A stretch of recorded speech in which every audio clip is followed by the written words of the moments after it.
Hey y'all, let's go there.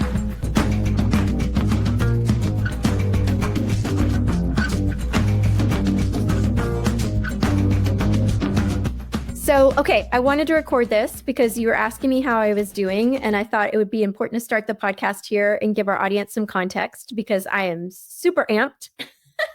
And I have to give you some insight as to why. I've been back to back all morning, and I actually started with an EMS workout, which is an electrical stim workout. It's an electrical muscle stimulation workout. And the woman who worked me out, her name is Lindsay, she warned me that it would be a huge release of endorphins and serotonin and that I might feel super amped afterwards. And boy, that is so true. I feel like ultra caffeinated, even though I haven't had caffeine yet today. And then I followed that with a 2-hour lunch with Tony Capasso, who's like the human version of caffeine. And Tony, interestingly enough, this was completely by accident and auspicious. Tony's who introduced me to you because Tony has his own podcast called the Pivot Podcast. And he was working with you at Your Media and facilitated our introduction. So with that, I thought maybe you should introduce yourself to our audience. Yeah, thank you so much, Carla. And what an amazing, that whole 6 degrees of separation.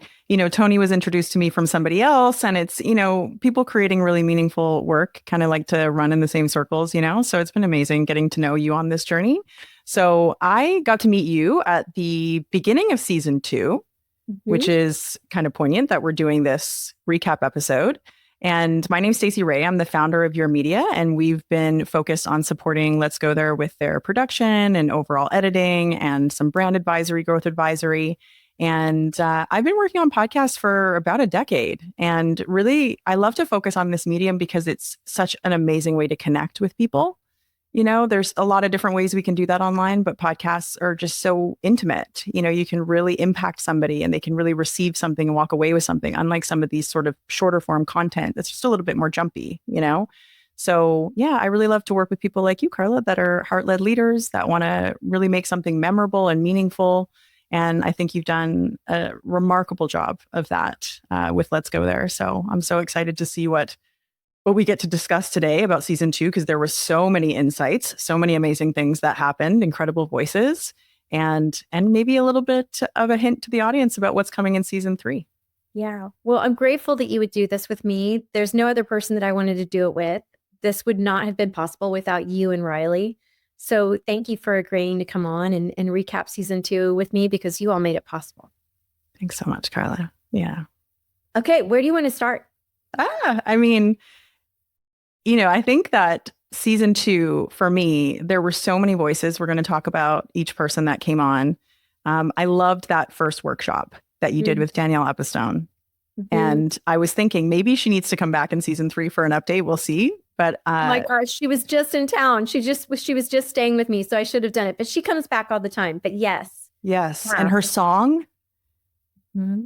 Yeah. Yeah. I wish I were Bug. Yeah. Yeah. And Danielle, interestingly enough, is doing both. So the outcome of that workshop realized that it's not about identity. It's about doing. It's not about the being. It's about the doing. And she is about to, spoiler alert, she's about to release an album. I don't know if I'm supposed to say that or not. You heard it here first. Yeah. And she will start touring. And she took the job that she wasn't sure if she was going to take because she didn't know if it would keep her from being a musician and following her dreams. And she's doing both. So, and she has a really successful, thriving consulting business. And yeah, I think what's universal about what Danielle was going through is we attach so much of our identity to what we do. And what happens when we decouple that? What if it's not about identity? What if it's about just being? And yeah, I love that episode too. It was different. It was a workshop. I hope to do more workshops. Yeah, I thought that was fascinating. I'd love to hear from the audience if they want to hear more of that too. It was, I think that there was definitely that interview feel, but there was more of that sort of like inquiry and, okay, let's dig into it. And that was really interesting. I really liked that format. Yeah, me too. Yeah, it was a lot of fun. Yeah. Sometimes, like when you're ready, the switch just flips. Yeah. When you are done with the thing, when you're done with it and you're like, I'm going to do whatever it takes. I'm going to unravel this. And you let it happens quite fast, at least in my experience. Somebody once said to me, It will let go of you when you let go of it. Next, we had Lisa Fritsch. This episode probably was rocket fuel inspiration for a lot of people. I know myself included. I was just wildly inspired by her. I especially with the nudge that she had to run for mayor. And then there was that moment of just trusting that nudge. Like she didn't necessarily have all of this insight into why she should go do that, but she was like, this is what I'm going to do. And I think more of us need to act on that, like she said. Yeah. And for governor and for our state. It's a big governor. deal. That's right. Yeah. Our governors turn into presidents. So that's like that's no small thing to run for governor in the state of Texas, you know? And so, yeah, for me, that was one of my big takeaways from Lisa is when you feel called or you feel compelled to not just watch, but to do something about the situation, what do you do? You know, and in Lisa's case, as crazy as it sounded and as crazy as she felt, she put herself out there. And that for me was very inspirational. Mm-hmm. You know, the other thing that was important to me is to start to bring voices to the table that have different political views and different backgrounds. So I don't want to be left-leaning or right-leaning. I don't want to adhere to any particular dogma. I want to kind of show like-hearted people that are differently minded, but people that just care about the same things. And while I don't think Lisa would classify herself as Republican or even Democrat any longer, the reality is she has she has a point of view, you know, and not everybody's going to agree. And I definitely wanted to give that a platform. Mm-hmm. Yeah. And we've seen that throughout the guests. You know, there's been varying opinions, varying experiences, and, you know, having a platform for us all to just sit in that and explore. And yeah, I think that's been a really powerful part for me of this season too. Yeah. She's a phenomenal woman. She's brilliant. Mm-hmm. And so warm, and her depth is just palpable. Yeah. She's the real deal. Real deal. It wasn't enough for me to have a seat at the table this second time in my career. I wanted to have a voice.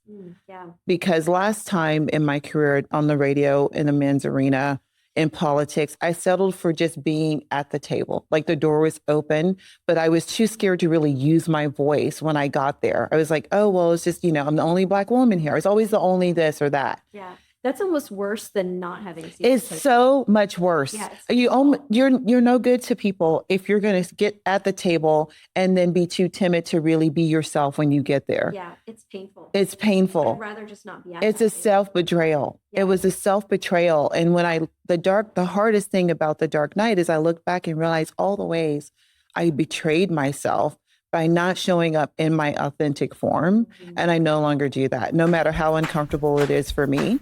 Next, we had Lindsay Shookus. Yeah, another great one. What'd you think about Lindsay?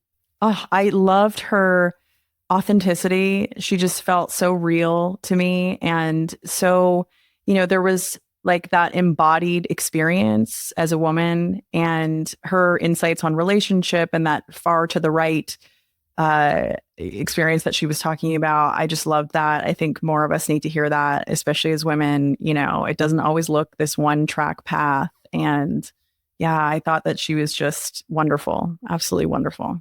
Yeah. I mean, here we have someone who, you know, was a producer at SNL, was there for over 20 years, rubbed elbows with the biggest celebrities of our time, and has zero ego about it. She's so humble, and she's so much fun, and she's so loving, and she is the sort of person that lifts other people up. She's a girl's girl, and she means it. She practices what she preaches with her organization, Women Work Fucking Hard. I mean, she is constantly introducing me to people, pitching me for stuff, inviting me to things. I just think that she's just such an incredible person. She's, for me, a role model in terms of how to treat others and how to lift others up. I love that you said that. Yeah, I get that impression. And I know that you are friends with many of the guests that come on the show. So you have that kind of personal relationship coming into the conversation, but it's it's been surprising to me how deep people will go in these dialogues with you. And I think that really speaks to the space that you're creating as a host as well, and the kinds of questions and where people want to go. They want people to hear these insights and to connect, so just a little insight there on let's go there. Well, now that you bring it up, Stacey, I think another thing that's really important to me that I want to show others is that we're not perfect. Mm-hmm. You can look at a Lindsay on paper and be like, holy shit, that woman is incredible. But yet she was so real and authentic about her fears, about her divorce. And I think it's important for us to realize we all have our stuff. We all mess up. We all have things that we are not proud of. We all have things, and then we all have triumphs too. And it's just part of being human, this messy existence. And I think the fact that our guests are willing to be that vulnerable and go there with me, pardon the pun, means so much to me, because that is the part that people connect to and are inspired by. I agree. And I think is a testament to why you've received some of the notes you have of people saying, I feel less alone, or I feel more connected. I feel connected to this guest or this one, is that willingness to go there. Yeah. And it's so unpredictable, Stacey. I can never predict who's going to connect to who. I mean, it's just like, it's the wildest thing, like a young girl that is my daughter's age connects to, peak cadence of all things, a super successful entrepreneur, that is, 30 years older than she is. And so it's kind of wild. Who resonates with you. Yeah, it's a human experience, right? Mm-hmm. I remember you saying that in the season 1 recap too, that there's this sort of trend of, I think Jeff had connected with certain episode. Oh. Yeah. And yeah, we never know what we're going to connect with or whose episode we're going to connect with, which is also another reason to listen to different ones, even if it's somebody that you might not assume would be a story you'd connect to or an insight that you'd connect to. Yeah. Fascinating. You're raised to think that life is like, you get this, high school, college, job, marriage, kid, it's up and to the right. And it's just no matter who you are, no matter how hard you try, no matter how good you are, life is not up and to the right. It is not linear. And so I did this whole chart of like how you think it's like this, but really it's just like this whole and crazy thing. And it's like, I would have liked to hear that when I was 16 years old. I would have liked to have been like, what I also could have heard is no matter how hard you try and how good you are, there are going to be someone who doesn't like you. Like, oof. I would have liked to know that, because it could have really saved me a lot of time. Yeah. And that's on them. It has nothing to do with you. Next, we had Trent Schmiedehaus. Is that how I say his last name? Yeah. Schmiedehaus? Yes. Yeah. Wow. Trent. Yeah. Wow. I love Trent. I could tell. Mm-hmm. Yeah. Yeah. I mean, I love all our guests, but Trent is very special to me and to us. He, like my coach, has played a significant role in my ability to connect with others. And he's given me a ton of relational tools. He's not a talk therapist. He's a relational therapist, which comes with the practice and with tools. And so I've found it to be extraordinarily beneficial. But what I also love about Trent is that he shares his own challenges. He shares his vulnerabilities, and he did on the podcast, which was like wild to me. And it's, I know for some people in that world, it's a little taboo, but the other thing I love about Trent, Stacey, and I'd love to get your perspective, is how unconventional he is. I love somebody who's just like outside of the box. I mean, he's a former punk band frontman, super into reggae, becoming a Buddhist priest, and he's a relational therapist. Like, it's amazing. And so and he's half Mexican and half Texan and loves a good F-bomb. Like, I mean, There's just so many things about him that make him interesting and fun to be around. And, outside of just his work. But I'm curious, what did you get out of that one? Well, that's so interesting hearing that about him too, because I had that impression throughout the conversation that he just has so much range. Like, he's really experienced a lot of life, and that to me always speaks volumes of someone in that seat of supporting couples or individuals.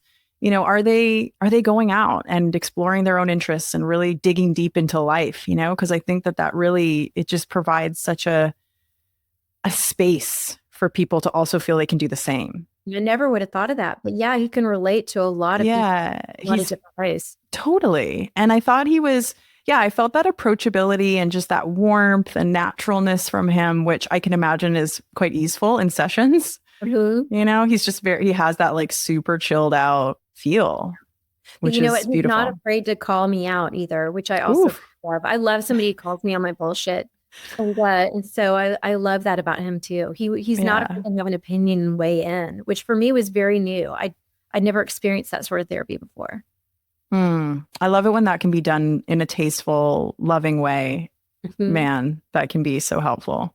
Yeah, it's a pattern breaker for sure. Mm-hmm. And bold for you to bring him on the podcast. I thought that was really powerful. And to share that he was your relational therapist. That's, not everybody would. So I thought that was brave and beautiful.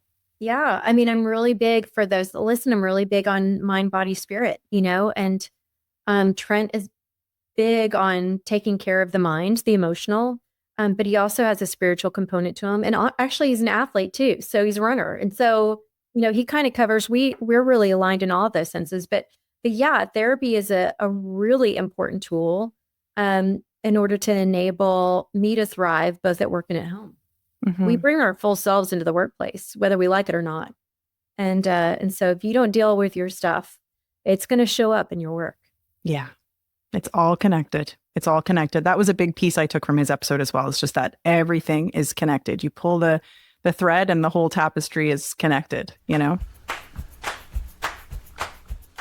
Also at the time, the music that I was listening to was reggae, but not just any reggae, the roots reggae, right? The Rasta music, right? The spiritual music is what I love. So I'll go on record saying, right, that the sons and daughters of Jamaica from in the 60s and the 70s produced the finest music that the world has ever heard. Okay, you're making me want to go back now because I went through a reggae phase too. So now I kind of want to go back to the roots of it. Yeah. So, I remember listening to Bob Marley, like if you remember the song, We and Them, there's a lyric in there that says, someone will have to pay for all the innocent blood that's shed every day. Mm-hmm. Children, mark my words. It's what the Bible says. That blew the top of my head off. I'm like, what? Like, what is this, right? And so I was deeply impacted by the spiritual. There's no way for me to overstate, like still to this day, that just lifts my spirits. And that's where I go when I need that. It's almost like your gospel music. It is absolutely.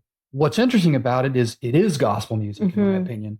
These are people, many of whom lived in the kind of abject poverty and violence that most Americans will never know. And here's what they were doing. They were singing praise music. They were singing music about social justice and equality. And of course, there was interspersed with all these references to the Old Testament and the Bible. And so like that to me was like, this is how we're supposed to, this is real spirituality. Next, we had another one of your dear friends, Chikora Williams. Mm-hmm. Yeah.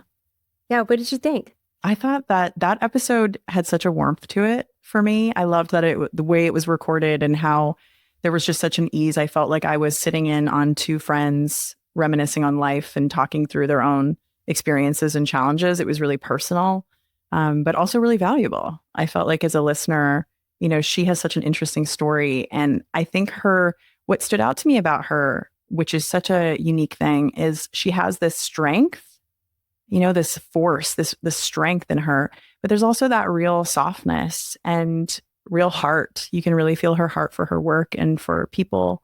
And yeah, I really was inspired by her. Yeah, she's a moment there for sure. So Jim and I have known each other since our 20s, early 20s. So she's like family. And we've walked each other through some pretty significant ages and stages. So pre-marriage, pre-kids, post-marriage, post-kids, post-businesses, post-houses, post-careers. I know what I find most inspiring about Chim and what I was hoping to show other people is that your purpose in life may show up later in life, or it may take different shapes. Her purpose was to raise her kids, and she didn't come into her career until her 40s. And now she is like definitely deeply rooted in what she was put on this planet to do, which is to heal others through horses. And it is a really beautiful thing. And she is really changing lives and saving lives. And it's very inspiring to see. And Chim is part of a West Texas dynasty. She doesn't have to work. She comes from, big oil tycoon that's well known, and who also ran for governor in the state of Texas. And she is forging a path all her own.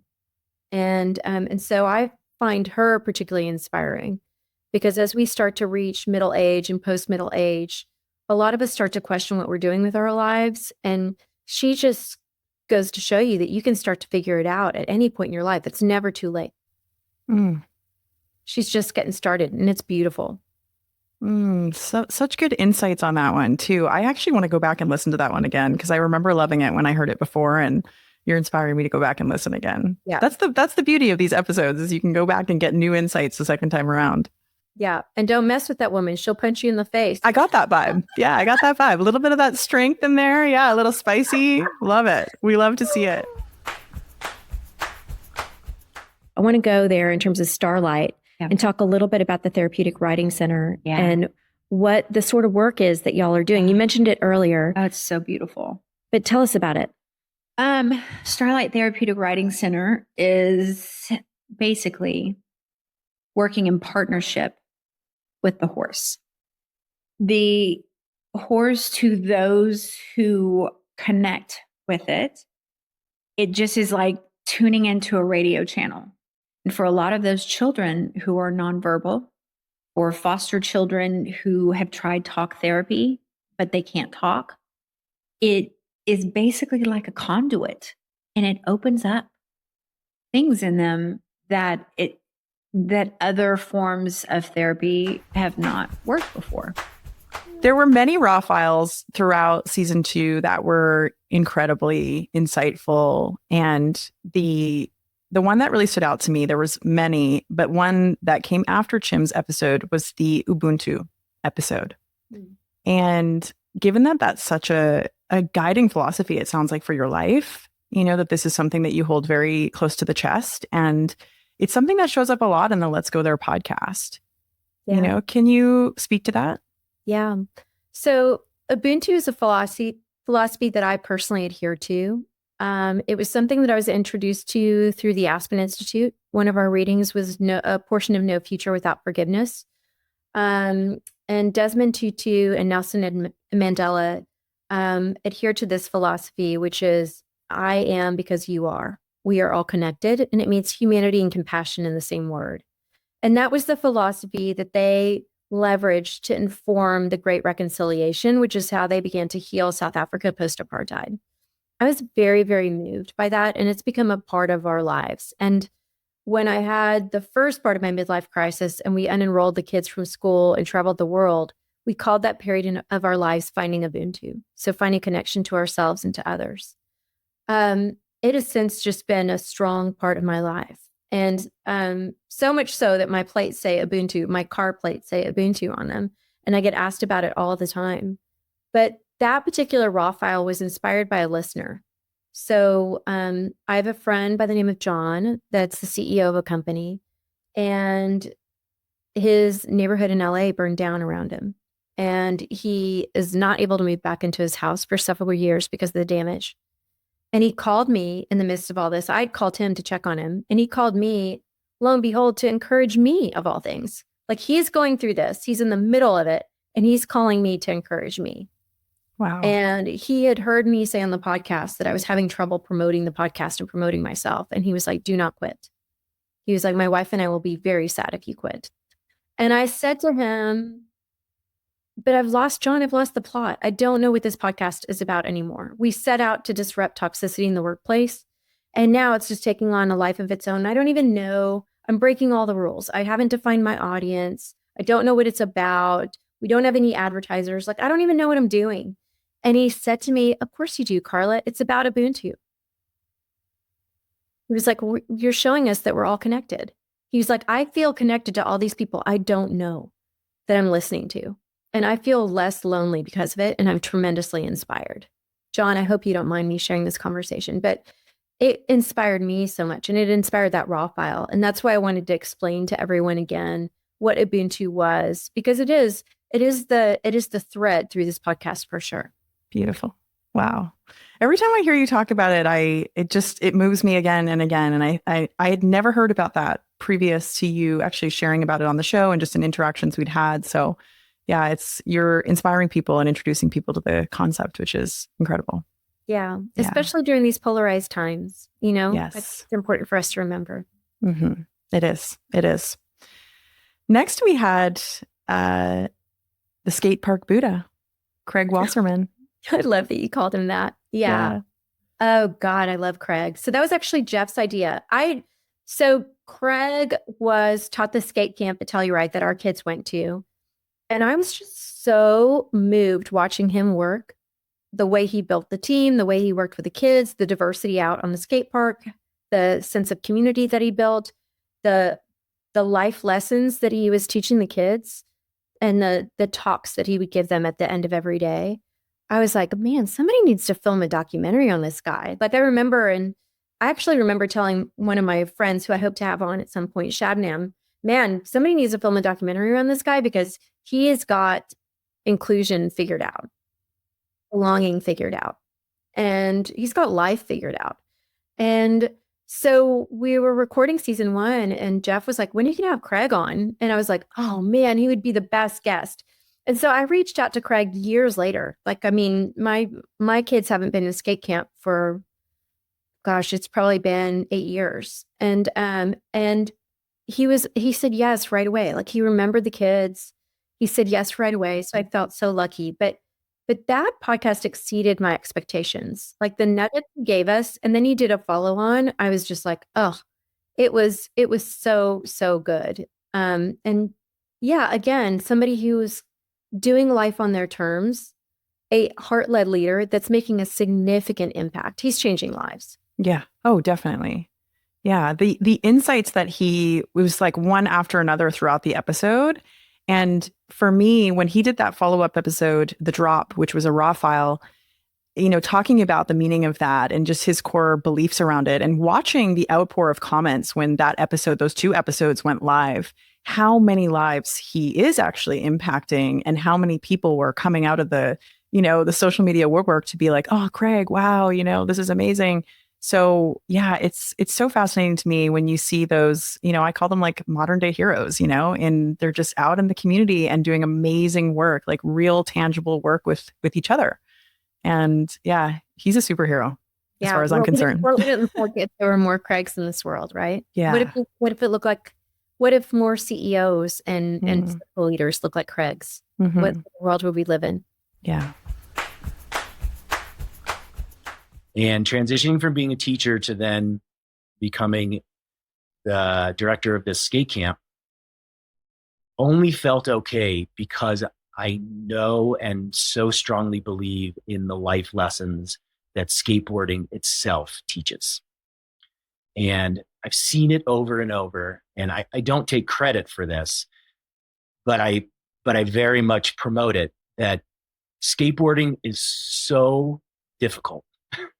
The concrete is so hard and can be so painful, and the fear you face to actually take that leap or that step, or as we say, the drop, to take that drop, you have to face your fear and you have to learn how to deal with it. You also learn perseverance and respect and patience and focus and all these things that as a school teacher, I was kind of expected to just teach in the classroom along with the subject matter of visual art. For me, or English or history, whatever a teacher's teaching, you're also expected to teach all of these life lessons and these important skills that we know kids have to have as they grow up.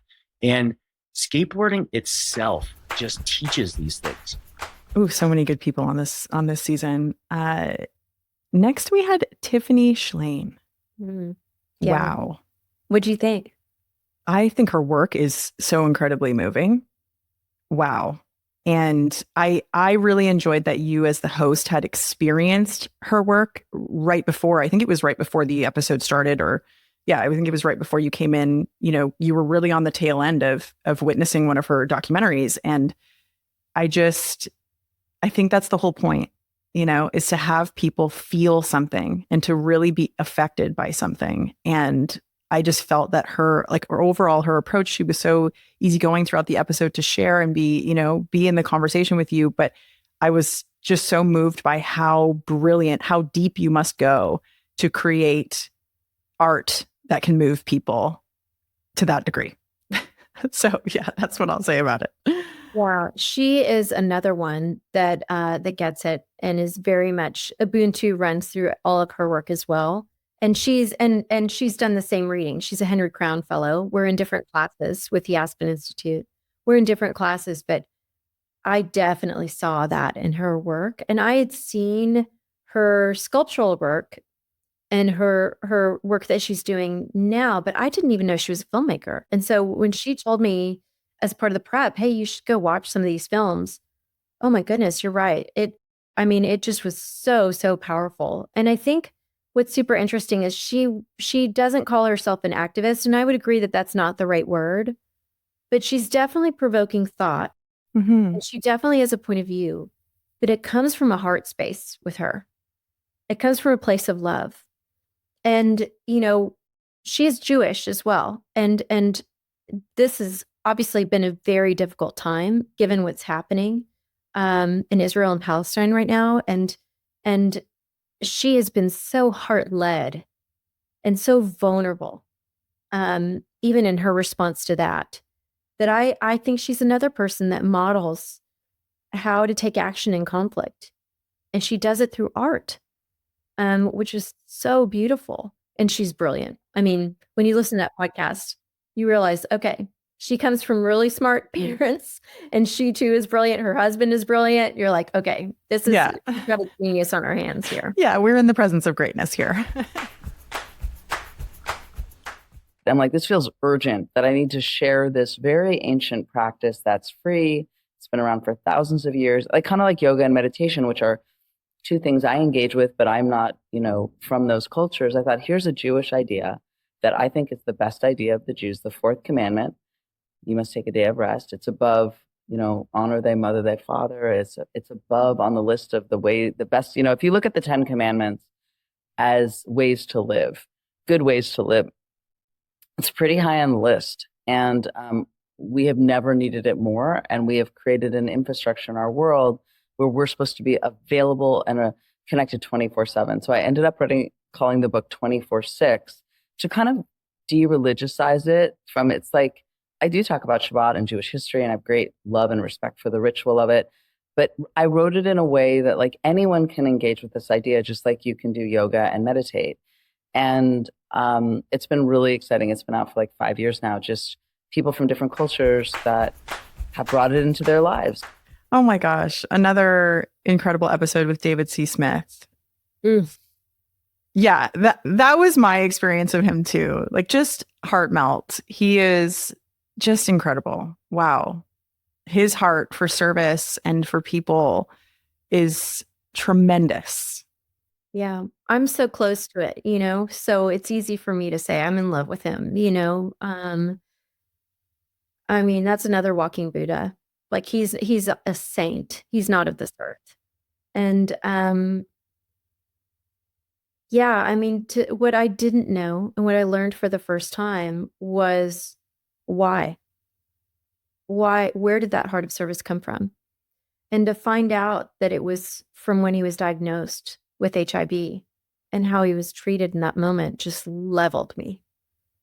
And the fact that his first reaction was to serve and to serve people in that community that were dying of AIDS at the time was just like, oh, now I understand. Now I really understand who David Smith is.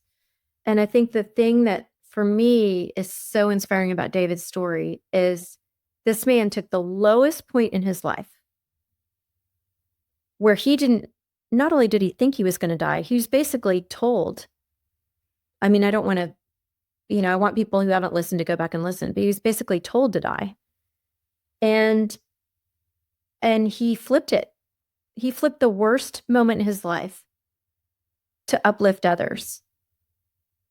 And he is the most joyful, like, I don't even want to imagine a world without David in it. He is the most joyful, heart-led, giving person in everything that he does, in every interaction. Everybody thinks they're David's best friend.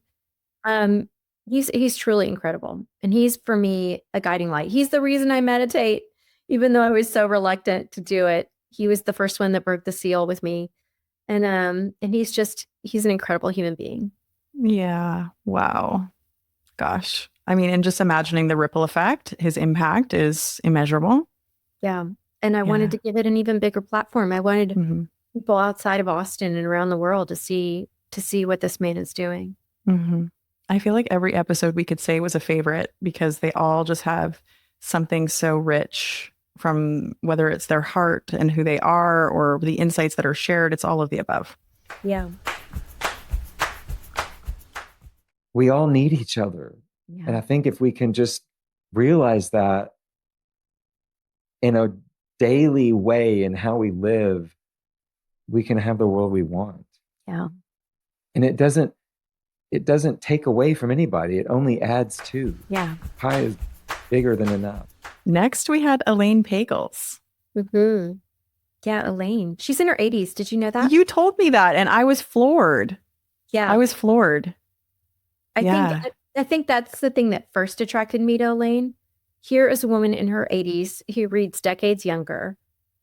She's so full of life, so youthful, so fun. I mean, literally meets me for coffee after yoga. Wow. When I'm in Aspen. I mean, she's just amazing. I mean, she's aspirational on so many levels, has such a curious mind, is still teaching, still writing books, still traveling all over the world with her new husband. It's just so fascinating. But the thing that I love about Elaine is that she challenges the status quo. She doesn't accept reality as others do. And she doesn't do so from a place of rebellion. She does so from a place of curiosity. And she does so from a place of love. So the whole thing that kicked off her journey was the fact that she could not accept that someone that she loved that was Jewish was going to hell. That was unacceptable to her. So she had to go research. She had to go figure out if that was actually true. And that's what kicked off her whole study into different religions and into religious texts. And what's super fascinating, the other thing that's cool about Elaine is that it's not binary. She is a super religious person. She will tell you, I am very religious.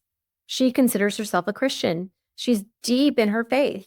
And she can also accept that some of the texts are not true, that some of them are fictional or metaphorical or have been translated incorrectly, or some aspects of the text have been hidden. And so it's not easy to do what she does. It's not easy to challenge what she does, but she does it from such a good place. And my wish for the world is, like, you hear these stories of families disowning their children because of their sexual orientation or because of things that certain religious texts say are sins. Elaine kind of upends all these things, and it starts to build some questions, it brings some questions. And so I wonder what the world would look like if we challenged the status quo a little bit more, if we didn't accept certain things, certain norms. Exactly. Ask questions, explore, get curious. Yeah. Yeah. Just having that space to do that too is so healthy. We don't have to just take everything at first glance and say, this is how it is, and then enforce some kind of strict guideline around it. There's room to ask questions. Her work is so thought provoking. And like you said, that takes bravery to ask some of those big questions. And I'm just so grateful that she did. Yeah. And she writes on some heavy, complex topics, and her writing is so easy to read and so fun to read. And it's a fast read. And I love everything about Elaine, and her backstory is a movie. Like, go listen to that episode because her backstory is a movie. Yeah. Yeah. She's phenomenal. Mm-hmm. And yeah, I found her so fascinating. Her episode was one that I actually listened to in a couple parts because there was some things that she had said that I was like, wow, okay. And just who she is as a woman to really embark on some of these big conversations. Yeah, she's incredible. And her books are they're on my list now since she's been on the podcast. So I'm definitely curious to dive into some. Yeah, that's a great point that you make also, who she is as a woman. So she was breaking into a field that was not easy for women to break into, given her age and the times. So, she wasn't accepted to programs and she had to keep trying. She had to bust down doors. And so that's the other thing that I think is really cool about Elaine. She didn't take no for an answer. She doesn't strike me as the kind of woman that would take down for an answer. Yeah. Because she's feminine. She's not like she's not a bull in a china shop at all. Yeah. And like you said, I think her inquiry often comes from this place of curiosity and love. It's not this sort of, more demeaning or, this is how it could be. It feels very approachable. Yeah. Yeah. Love that. The term religious is so charged that I've always described myself as spiritual because I've been afraid to attach myself to any one religion because of everything that comes along with it and all of the societal constructs. How do you differentiate the two and how do you describe yourself in that religious context? Yes, it's a really good question. I mean, when we say the word religion, somebody will think, oh, you're a Catholic, you're a Presbyterian, you're a Buddhist.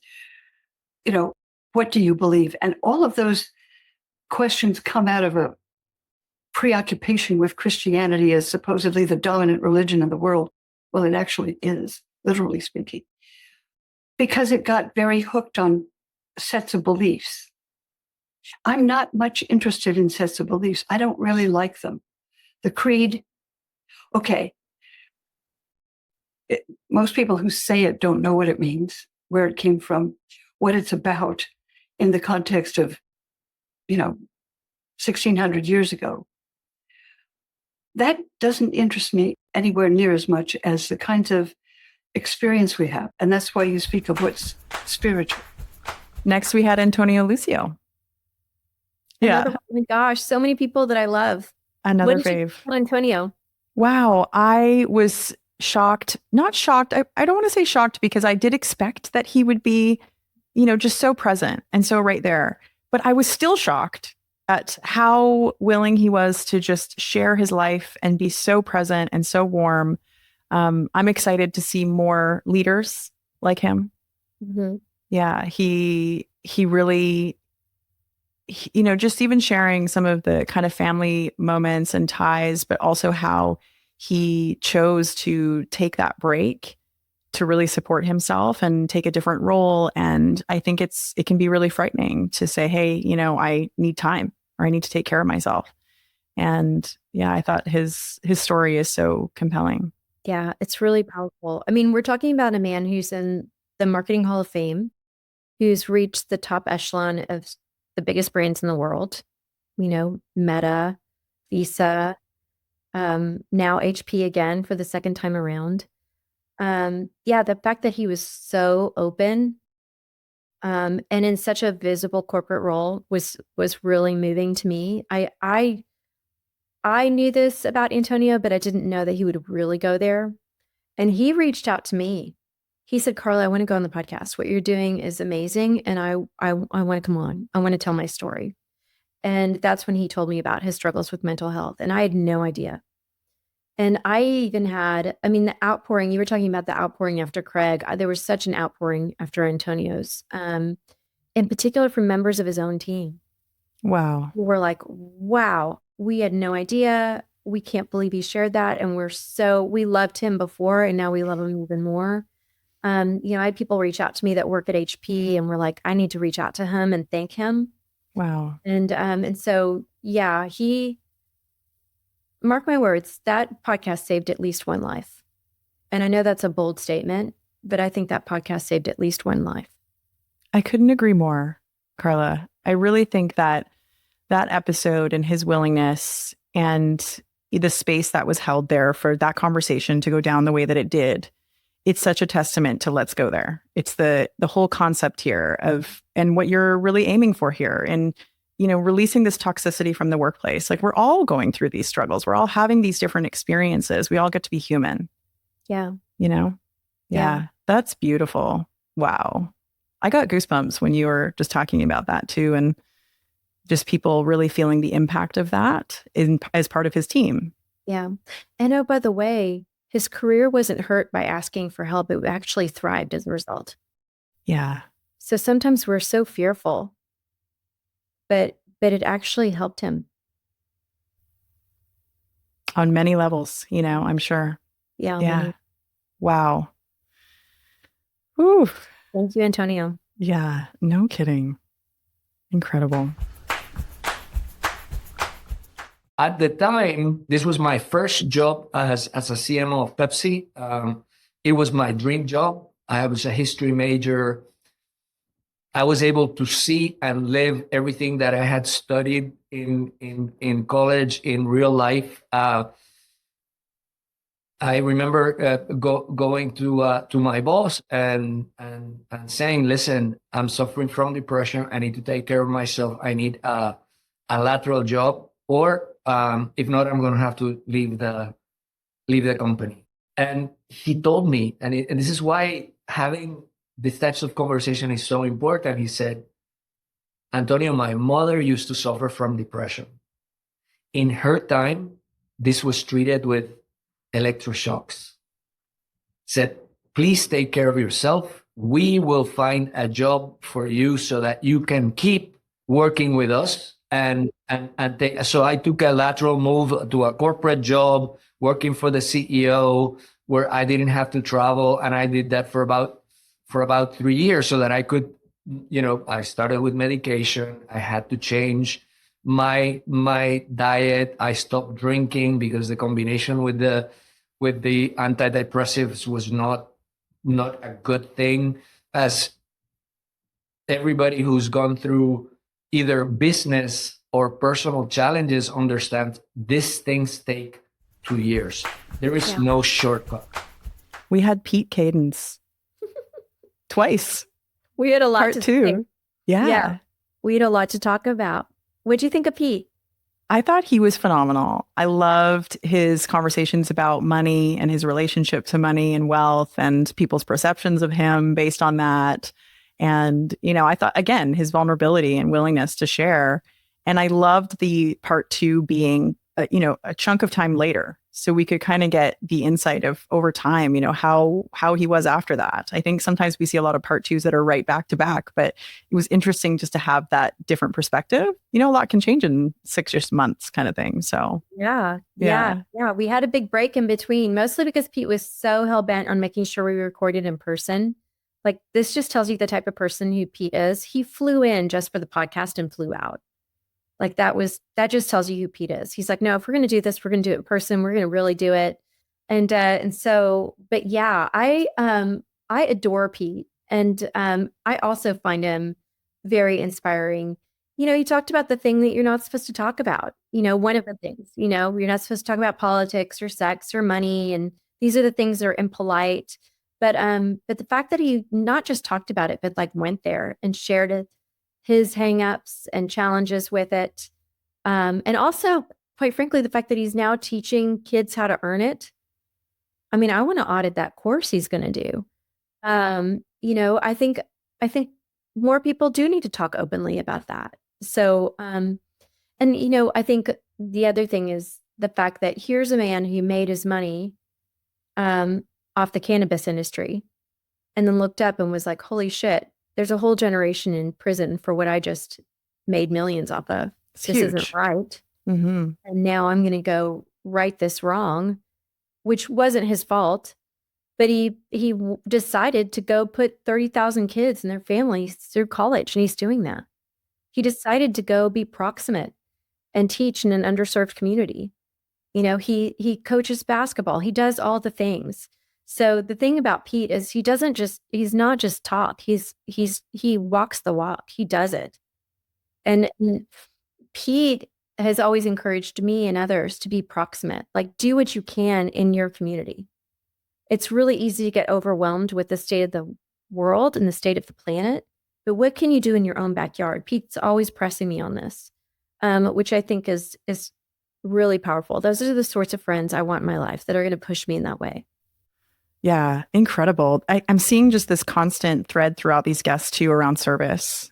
Mm-hmm. Such a heart for service, wanting to give, wanting to be in support in their community, directly affecting people. Yeah, this goes back to the spirit part of mind, body, spirit, like connection to something that's bigger than you are. It doesn't have to be a religion, right? Just a recognition that you're a part of a community and that you want to make a difference or make an impact in it. And when you wake up and you have a lot of money and then you got no one to share it with because no one gives a shit about you because you haven't returned their call in 2 years, it's a little bit of a wake up call. And I had that first, I would say, most people are like, they're floating on high for years and relishing all the money they have and all the cool things they could do. I would say the first 6 months after I retired, which is shortly after my IPO, were the worst 6 months of my life. What happened? I felt identityless. And if I did have an identity, I felt it was people were seeing me as some rich dude. Like my identity was not, my identity used to be, I was a great CEO. I was a great entrepreneur. I was a risk taker. I was an intellect. I got people to coalesce around my vision. I was an influencer in my community. And then this happened and I retired and all I was some rich dude. I was like dumb money. I was like an ATM machine. We had Kyle Steed next. Kyle's a new friend. You wouldn't know it from your conversation. It felt so deep and just connected and vulnerable and like walls were down.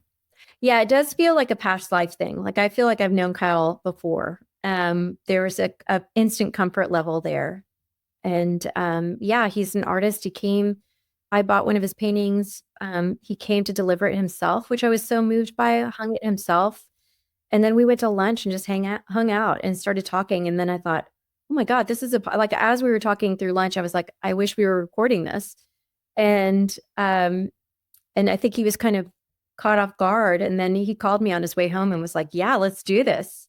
But yeah, Kyle is interesting. I had a huge emotional release. I can't remember if I mentioned this. After we recorded, Kyle and Connell, his partner Connell, were here and they stayed with us that weekend. And when we came out, Connell was like, how was it? And as I began to talk to her, I broke into tears and I had a big emotional release and I wasn't quite sure what it was about.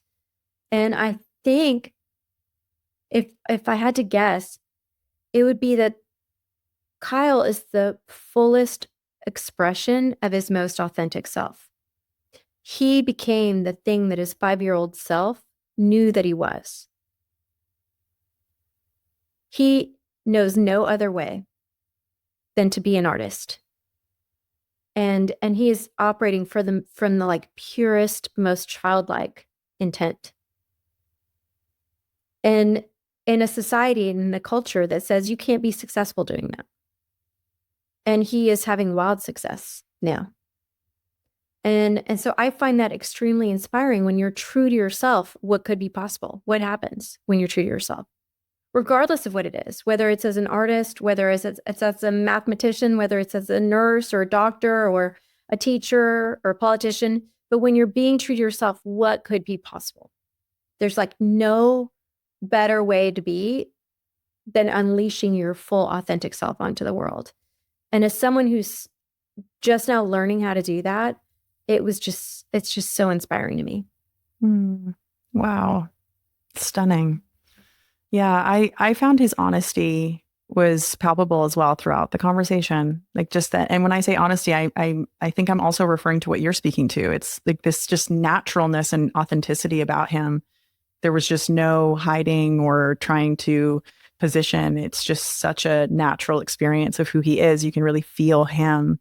And yeah, to hear some of his musings on perfectionism and, struggles with that and to where he is now getting to express, and art is such an interesting exploration of perfectionism, right? Because it doesn't exist. So, I can imagine how that's also taught him. And yeah, I really appreciated his honesty throughout the conversation. And again, seeing some of the response to that episode, people's experiences and relating to that. And I can imagine how many other artists he inspires just by being himself. And like you said, yeah. And that's a side you don't always get to see of an artist, right? Oftentimes their work is admired, but to really get to know him as a person is to understand his work. Then his work takes on a whole new meaning. Exactly. Yeah. Yeah. It's less about sort of here's the final product, but it's also about who he is and how in that process of creating, you can feel that. And I think his artwork is so fascinating. Wow. Like when I first saw the piece that you had purchased, I thought I could stand there and stare at that for hours. There's so much there. Yeah. And I feel like I have a little piece of Kyle in my home. Like that to me is so much more than a piece of art. There's Kyle's in here, his energy's in here. The emotion that he put into that is in here. Mm-hmm. Yeah. You just said something that made me wonder something about you, but also about being an artist that has never occurred to me, which is it lonely at times, Kyle? Mm-hmm. Absolutely. What do you do during those times? I mean, because I imagine, you're on your own. It's not like you have a team. I know there are artists that have teams. We hung out with one yesterday. Yeah. But well, it gives me an emotional response because it's not really maybe sexy to talk about, or it's not advertised as such, but I feel it's a prerequisite. It is a requirement to be comfortable in your aloneness, to make friends with being alone. And it's not being lonely. There's a big difference between feeling lonely and being alone. We then had the episode with Ritz, where you got to answer those questions. I loved that episode so much. Yeah, it's funny. You guys and others have been pushing to hear more of my story. I am always like, my story is boring compared to all these people. But you and Ritz and others have been really pushing for it. So we thought we'd give it a shot. And Ritz did a great job. He's a great interviewer. Mm-hmm. He is. There's like two messages that seem to be kind of popping out from like a lot of these tech CEOs, which is we're thinning layers of bureaucracy. And we're really doubling down on employees being here for performance. The deeper message that I feel like I'm receiving, actually what we need people who are not afraid to look at what's going wrong and address it. And then the other, which I think, acknowledging the fact that like, this is an environment that calls for builders. So you have to be able to make something. For a lot of us who have, I think, gotten by in our career being able to talk, it's a call to be a creator. Because the truth is, I'll speak specifically to the American economy, where a lot of institutional investors and a lot of companies are trying to understand how much value they can create at the drop of a hat. So that was a fun conversation.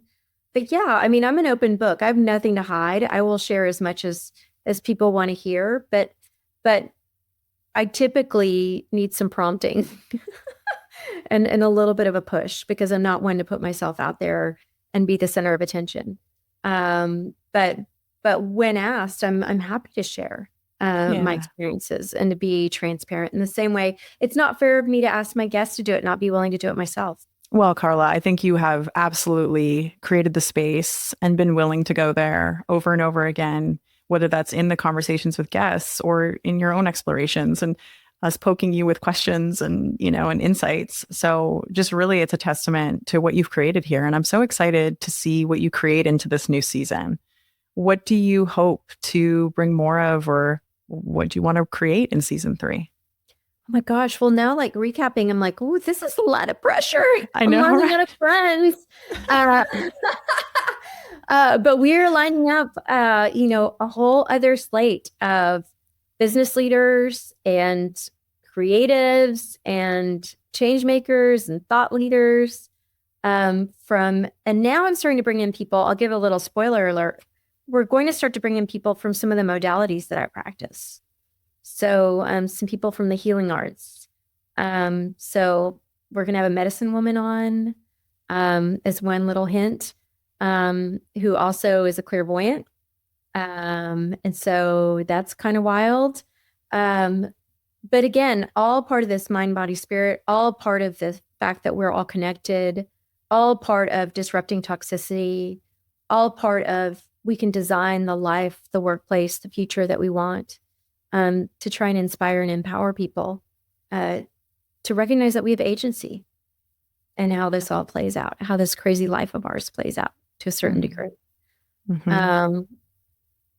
And sometimes we don't, and that's okay too. But I'm hoping people continue to like it. I want to make it much more interactive. Stacey, we've talked about this a lot as of late. So one, I don't do anything half-assed, hence the 50 episodes. But I also don't do anything within the status quo. So I'm a modernizer, I'm a disruptor. So I'm actively thinking like, how can we make the podcast industry and the podcast medium more interesting? How do we make it more interactive? I don't want to talk at people. I want to talk with people. How do we make this a dialogue? How do we build a community? How do we enable the community to talk to each other and learn from each other? Our folks are diehard and super loyal. How do we start to introduce them to one another so they can support each other as well? So these are all the things that we've been thinking through, you, Ritz, myself, as we start to think about the next 50 episodes. Mm-hmm. And that'll be really a two-way conversation, starting to open up that dialogue as we try new things, as we start to create experiences for community, for y'all to come in and, have that experience of maybe there's a panel, maybe there's some kind of communal gathering or conversation happening. And we'd love your feedback as that starts to happen. Are you enjoying these things? Do you want more of this, less of this? We really are focused on building this out for the community and creating this as a movement, as an experience for people. So yeah, and I just appreciate that so much, Carla, because, there's a lot of podcasts out there. There's a lot of noise out there. And, you've really from the very beginning had this vision to have this mean something and to support people in a real tangible way. And, that's going to continue as we continue this exploration. But congratulations on 50 episodes. We're so excited that this is the milestone. And I can't wait for the next 50. Thank you. Me too. Okay, I'm going to put you on the spot. Last question before we go. Shoot. What advice do you have for me for the next 50 episodes? Oh, wow. Okay. I love this question. My advice would be to allow yourself to really step into even more of the facilitator of this conversation, because you are really the vision caster. You're the person that has this. You are so clear on who you're here to be and how this whole conversation can impact people. I just encourage you to keep leaning in, keep allowing yourself to step more into that facilitator role. I know how incredibly humble you are, Carla. Truly, I see it. I know you're humble. I know you don't want this to be the Carla show, but I would just encourage you to let yourself be in that role to guide this vision. People want that.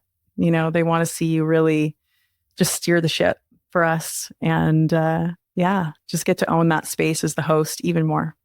Yeah. Somebody recently told me that humility is actually taking up the space in the room, that shocked me. Humility is when you're honoring who you are. Yeah. And you take up the space that you deserve in the room. And I was like, wait a second, that's going to take a second for me to process. That's hard. But it's when you kind of accept and surrender and relinquish to the fact that you are here for a reason. So I'm hearing you. I know I'm hard-headed. Ooh. Fine. I will post enough. I will create more visibility of myself. That's so fascinating that somebody said that to you. I had a coach say that to me actually recently as well, because I was saying I have a similar flavor. A lot of people do, and I was saying, I don't necessarily want to put myself out there and do this. And I don't want to be like this big ego trying to, be a thought leader or something. And she said, that's actually ego, like you holding yourself back and trying to shape shift and hold, how people see you or whatever, instead of just showing up and being the light that you are.